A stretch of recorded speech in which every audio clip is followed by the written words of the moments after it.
সব কিছু করবে। কিন্তু ওই একটা শুধু গান করবো হয়ে গেল, সব দেখাতে হবে।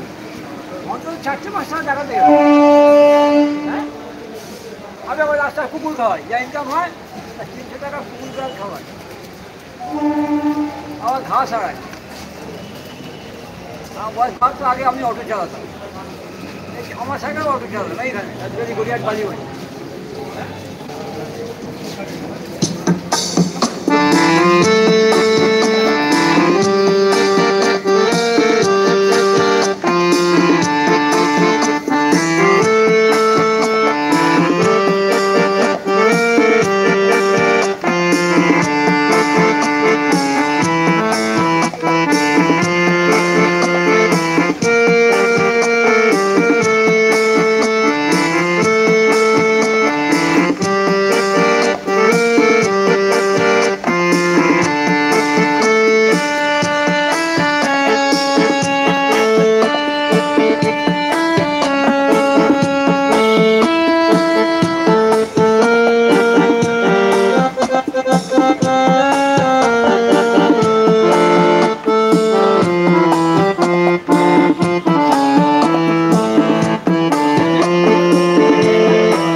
সৌরভ গাঙ্গুলি জানলো কীভাবে আপনি এরকম ভালো বাজাতে পারতেন?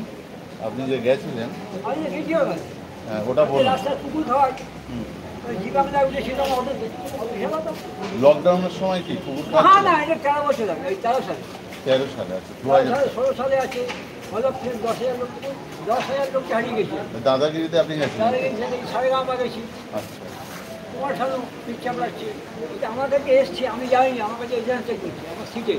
আচ্ছা আচ্ছা, ওর কাছে গেলে এন্ট্রি করতে হয়, ওর কাছে গিয়ে ও আমার কাছে আসছে। বাহ। পাবে কোথায়?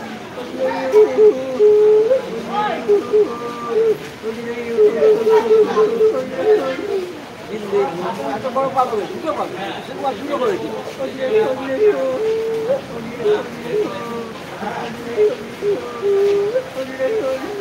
जिंदगी एक सफर है सुहाना, ये कर क्या हो किसने जाना। अरे बोल रही हो, बोल रही हो, बोल रही हो, बोल रही हो।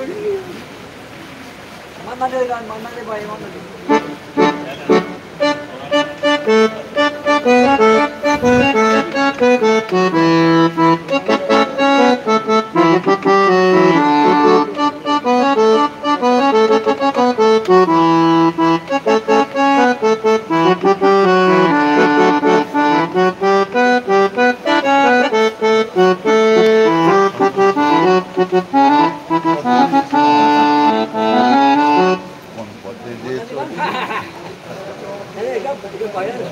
আপনার বাড়ি কোথায়? আমার বাড়ি ঢাকুরিয়া। রাস্তা কোথায়? ঢাকুরিয়া কালীবাড়ি উল্টো দিকে বাড়ি, ওয়ার্শিপ লাইন। আমি বাড়ি থেকে তাড়িয়ে দিয়েছি। আমার ছেলে মেয়ে আছে? না না, আমি ছেলে মেয়ে বলেই তো আপনি শিখেছি, নাহলে শিখতে পারতাম না। ও ছেলে মেয়ে থাকবে না কি তখন জানতেন? হ্যাঁ, না ছেলে মেয়ে করলে সেটাই যাবে। হাজবেন্ড আসছে, ও তেল ছুঁয়ে গেছে গো। হ্যাঁ, আবার আমার হয়ে ও আলু পটলটাও নেই, বাজার যাও, বাজার যাও। কারণ আপনার সঙ্গিনীও নেই? না, আমার সঙ্গে কুকুর যাই কত দেখি। আর আপনারা